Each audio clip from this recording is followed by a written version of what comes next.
Dear learners, I'm Ankita Peter. I'm the counselor from DPS Expressway, and in this program we will learn about memory. Memory makes us, defines us, builds our life. If we couldn't recall the who, what, where and when of our everyday lives, we would never be able to manage. We mull over ideas in the present with the help of memory that helps us to build our tomorrow with the use of past events. Without a memory of the past, we cannot operate in the present or think about the future. We would not be able to remember what we did yesterday, what we have done today, or what we plan to do tomorrow. Without memory, we could not learn anything. Memory is involved in processing vast amount of information. This information takes many different forms, examples, images, sounds or meaning.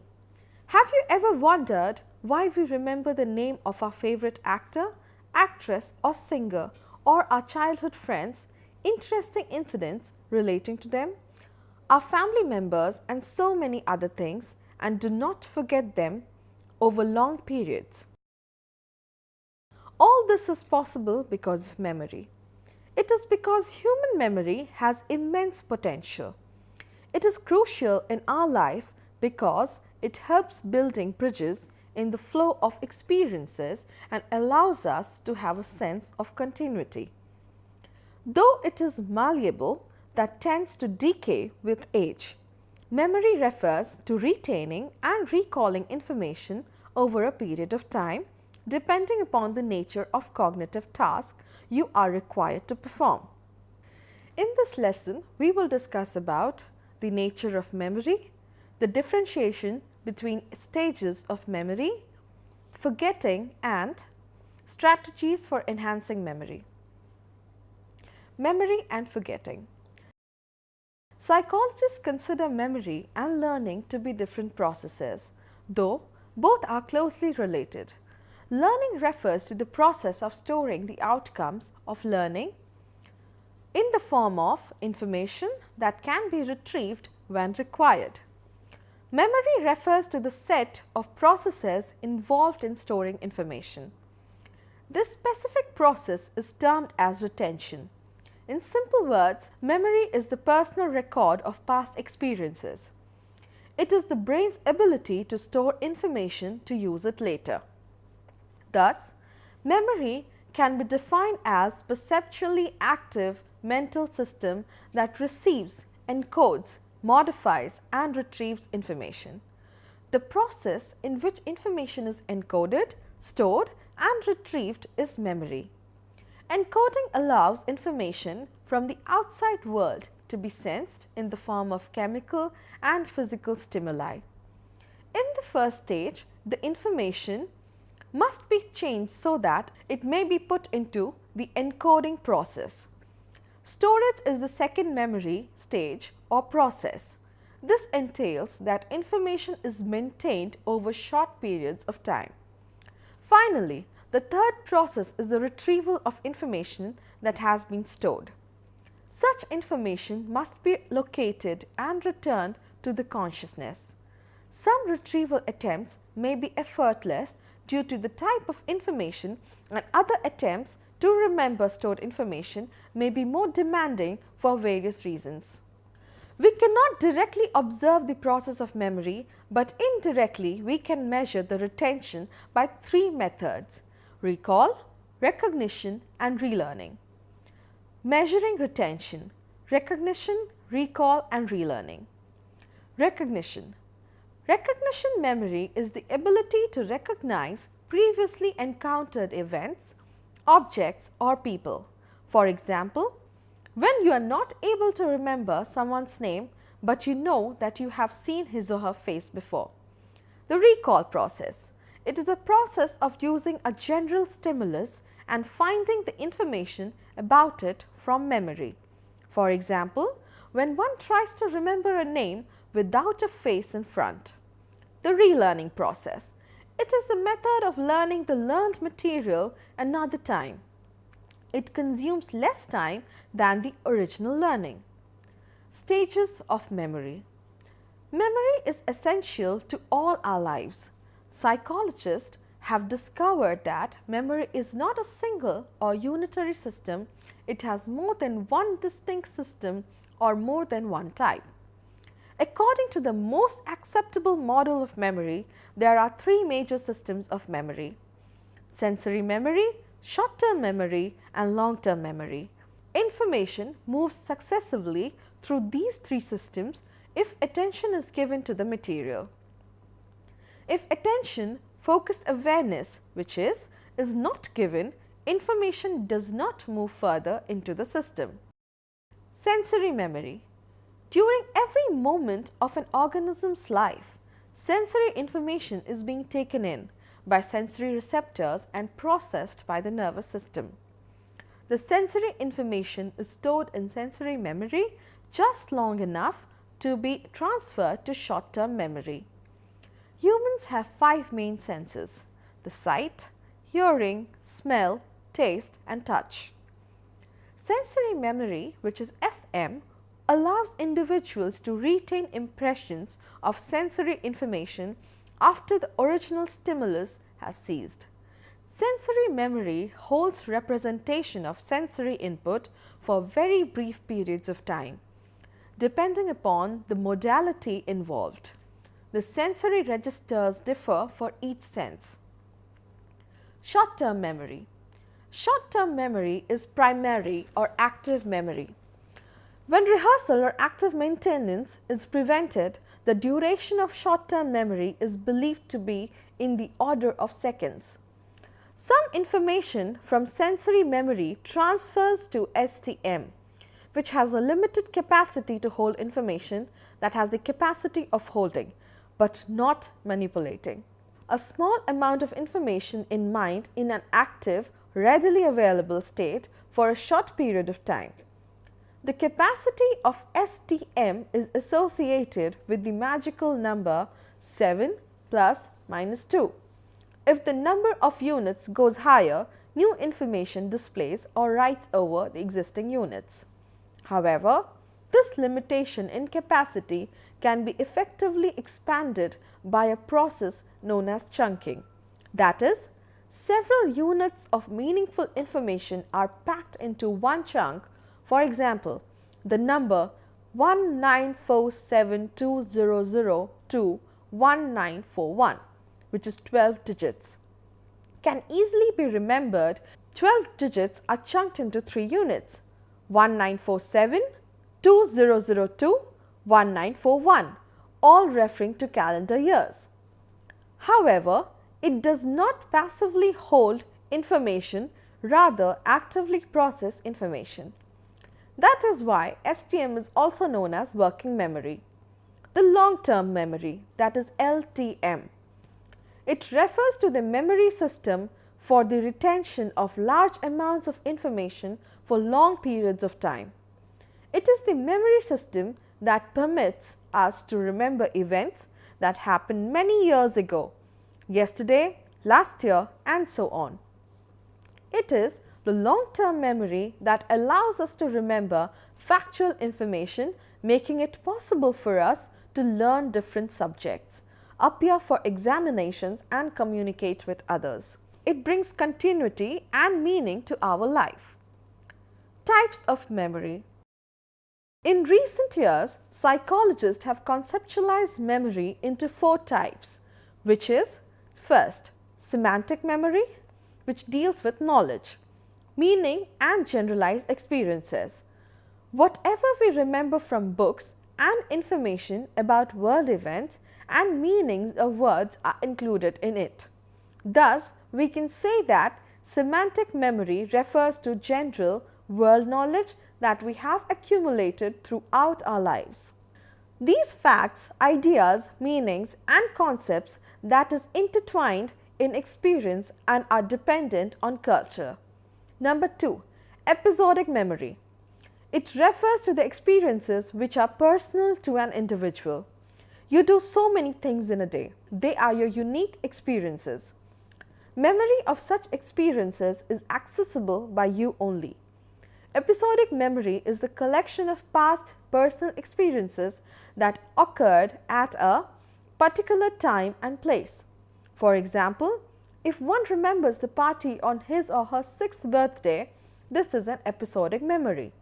They allow an individual to figuratively travel back in time to remember the event that took place at that particular time and place.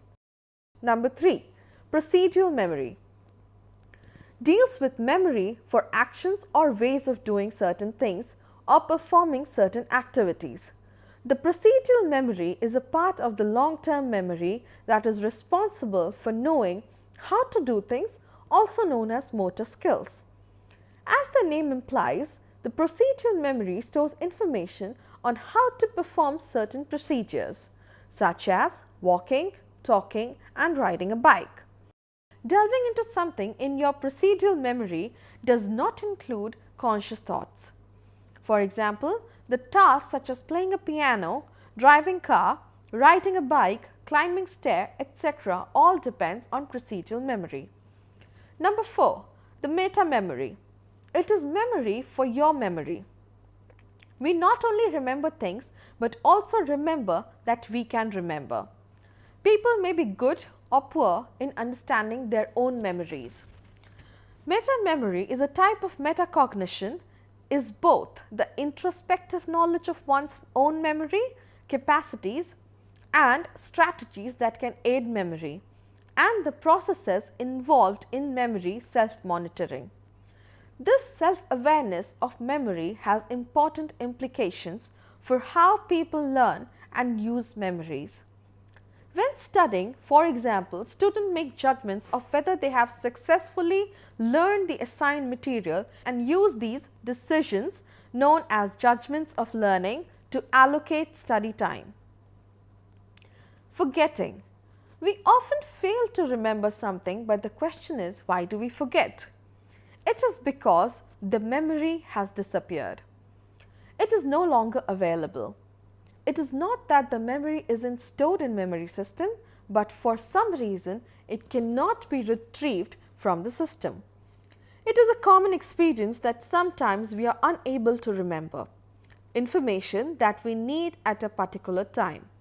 We find that on some occasions this lets us down as we are unable to remember the information that we require desperately. The amount of time the information is stored in the memory depends on the minutes, hours or even days, can increase or decrease depending on how well the information is encoded.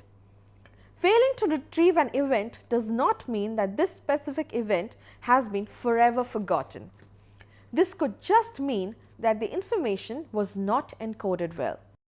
During examinations, we are unable to remember or retrieve what we had learned. This is what we call forgetting. Why does this occur? The first systematic attempt to understand the nature of forgetting was made by Hermann Ebbinghaus, who memorized the list of nonsense syllables and then measured the number of trials he took to relearn the same list at varying time intervals.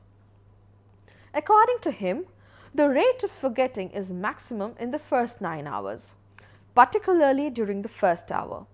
After that, the rate slows down and not much is forgotten even after many days.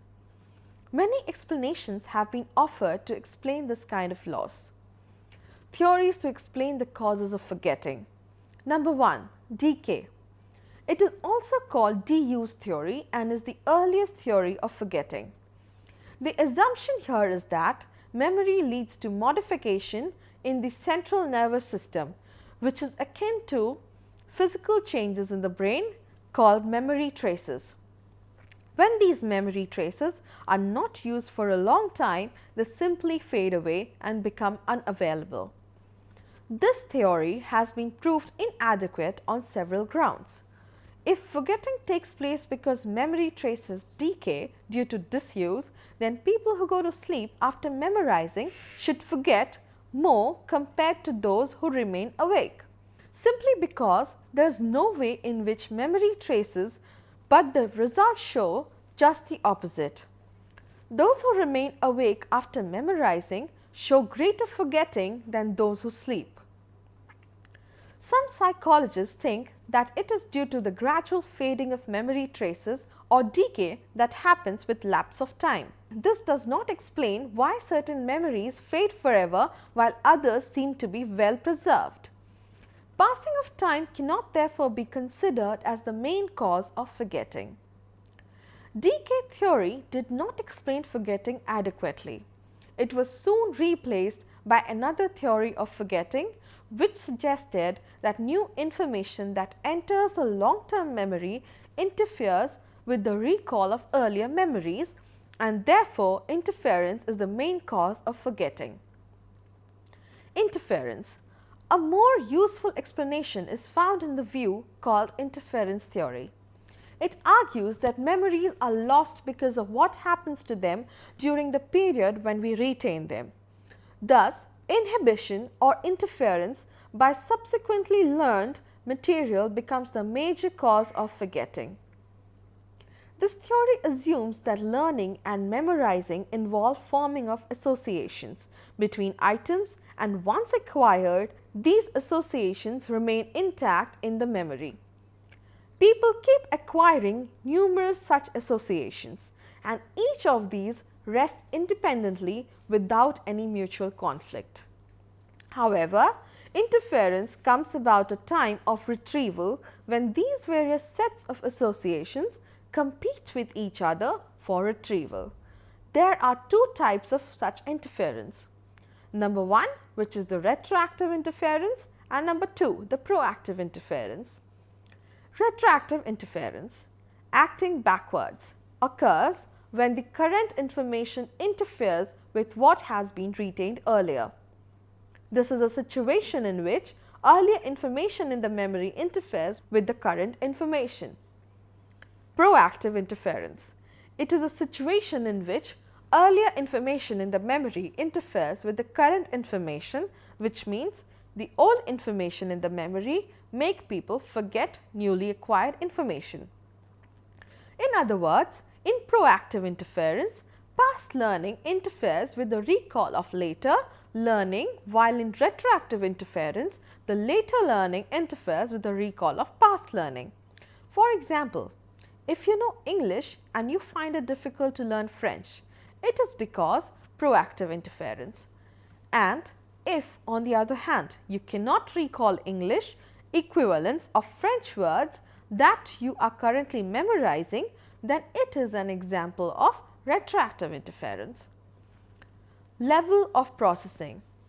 While learning some material, we may attend to it in detail and process at a deeper level, or neglect it and attend at a surface level. This may be a cause of forgetting.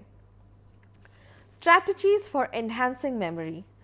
All of us desire to possess an excellent memory system that is robust and dependable. There are a number of strategies for improving memory called mnemonics to help you improve your memory. Some of these mnemonics involve use of images, whereas others emphasize self-induced organization of learned information. There are some tips to enhance one's memory. Number one, deep processing. Careful planning, considering the meaning of information and relating it to existing knowledge, is helpful in learning it and remembering it later. The depth of processing also refers to the rehearsal of material to be remembered. The more you rehearse, more chances of recalling it later. Number two, attending carefully. To ensure the retention in long-term memory, you have to put in conscious efforts to attend to it carefully. Number three, minimize interference. You should try to reduce interference as much as possible. Number four, distributed practice. While learning some material, it is beneficial to learn it using distributed practice, in which there is a gap between trials. Number five, using memory aids. People use various cues, indicators and signs to connect event.